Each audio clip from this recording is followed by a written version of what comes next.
definimos a exponencial da matriz quadrada A como sendo a única solução desta equação diferencial envolvendo matrizes. Em particular, como aquela matriz vai ser uma matriz quadrada, porque nós queremos que em t igual a zero aquilo seja a identidade, podemos pensar que o xt de facto consiste em várias colunas. Digamos que a matriz é n por n.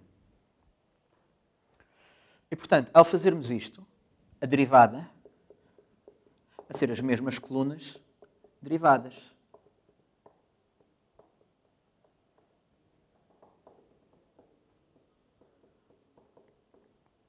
E, portanto, o que aquela equação está a dizer, cortando o x em fatias, é que para a primeira coluna temos x1' é igual a vezes x1. Para a segunda coluna, x2' é a vezes x2. Para a terceira coluna é a vezes x3 e assim por diante. E o x1 de 0 é a primeira coluna da matriz identidade. O x2 de 0 é a segunda coluna da matriz identidade. O x3 de 0 é a terceira coluna da matriz identidade. Mas olhar para esta matriz, o que é que esta matriz tem de especial? Na diagonal é tudo zeros, diretamente por cima da diagonal é tudo uns e tudo o resto é zero. O que vamos fazer é encontrar a exponencial desta matriz usando a descrição que vimos ainda há pouco. Na primeira coluna vai ser a solução de x' igual a x com x de 0 igual à primeira coluna da identidade. Depois, na segunda coluna, usamos a segunda coluna da identidade, a terceira coluna, a quarta coluna. Vamos fazer apenas uma pequena mudança de notação. Há pouco estávamos a usar x1, x2, x3 para indicar as colunas da matriz. Vamos agora usar x1, x2, x3 para indicar as variáveis deste vetor x. Ora, esta equação fica assim. x1', x2', x3', x4' é igual. E se fizermos este produto, vamos ficar com x2, x3, x4, 0. Ou seja, o efeito é mesmo pegar nas variáveis normais, puxar para cima e no fim fica 0. E portanto, o que isto nos está a pedir é que x1' seja igual a x2, x2' seja igual a x3, x3' seja igual a x4 e x4' seja igual a 0. Ora, para a primeira coluna, estamos a usar a condição inicial 1, 0, 0, 0. Ora, se o x4 é constante e o valor inicial é 0, concluímos que o x4 é 0. Bom, mas então o x3' é 0. E, portanto, o x3 é constante, o valor inicial é 0, concluímos que o x3 é igual a 0. Bom, mas então o x2' é igual a 0. O x2 é constante, o valor inicial é 0, concluímos que o x2 é 0. Então o x1' é 0. Ora, se o x1 é constante e o valor inicial é 1, concluímos que o x1 é igual a 1. E, portanto, a primeira coluna da exponencial vai ser 1, 0, 0, 0. Para a segunda coluna, a condição inicial vai ser esta. Ora, isto fica praticamente a mesma coisa. O x4 é constante, mas se o valor inicial é 0, continua a ser 0.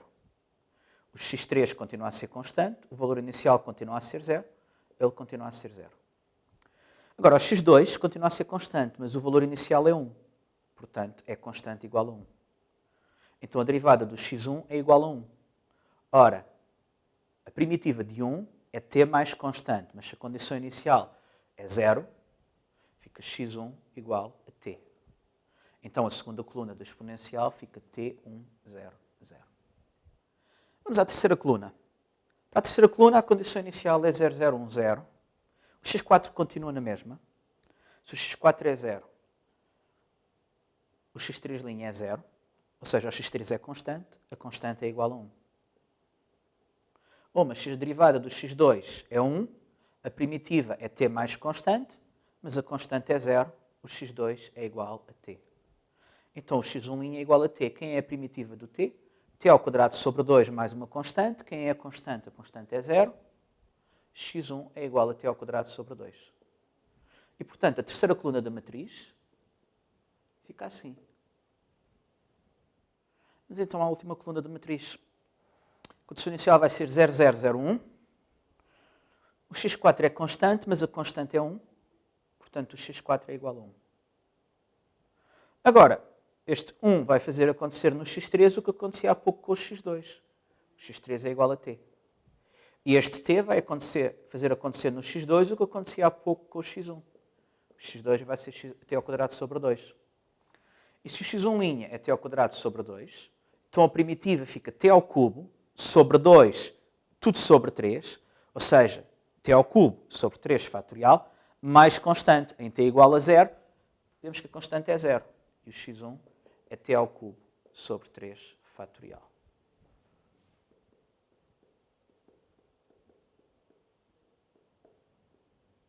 E temos a última coluna da matriz.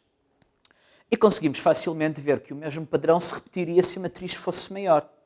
Portanto, fazíamos mais uma primitiva, ficava t à quarta sobre 4 fatorial, depois t à quinta sobre 5 fatorial. Portanto, qual é o resultado? O resultado é que temos na diagonal, onde originalmente estava 0, passa a estar 1.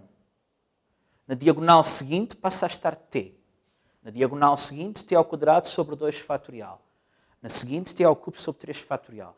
E vamos percorrendo os termos da série de potências da exponencial. O que é a exponencial habitual?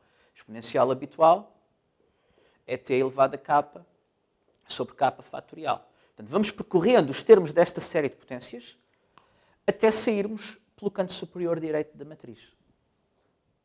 Vamos fazer isto de uma forma diferente.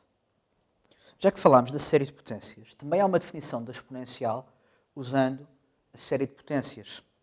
E também, neste caso, vai acontecer algo interessante. Bom, se tivermos A vezes t, o resultado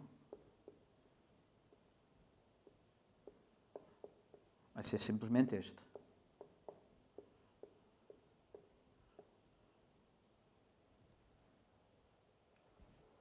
Bom,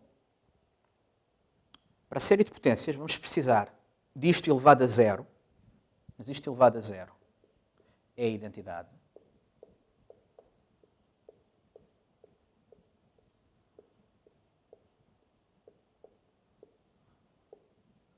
Disto elevado a 1, que está aqui.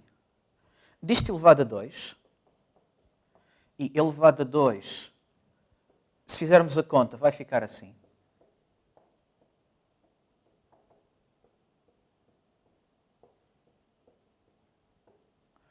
E depois, como temos de dividir por 2 fatorial,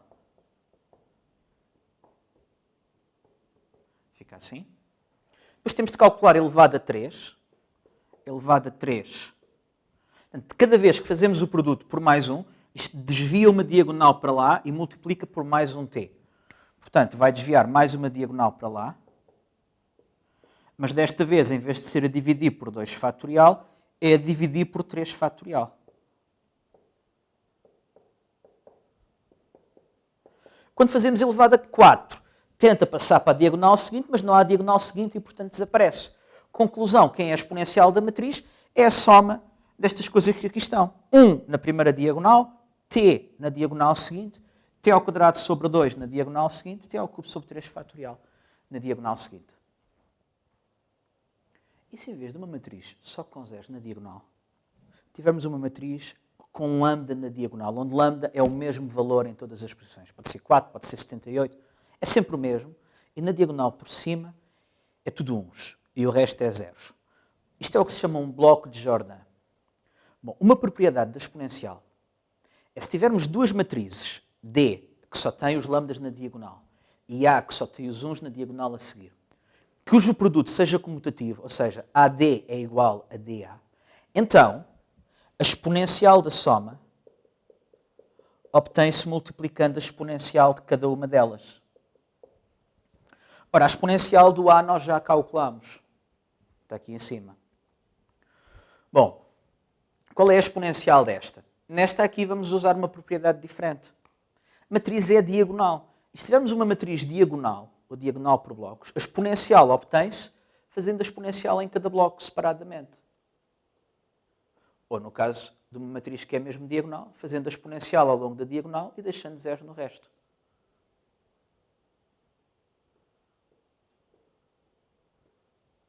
Bom, mas então neste caso o que vai dar, se a matriz original era lambda vezes a identidade, vamos descobrir que a matriz exponencial vai ser exponencial do lambda t vezes a identidade.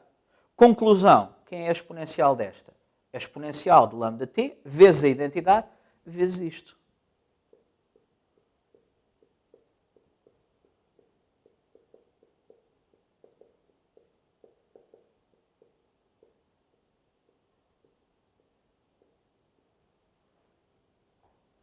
Ou seja, usando estas propriedades que vimos para a exponencial, conseguimos constatar que se tivermos uma matriz desta forma, um bloco de Jordan, a sua exponencial se calcula desta forma.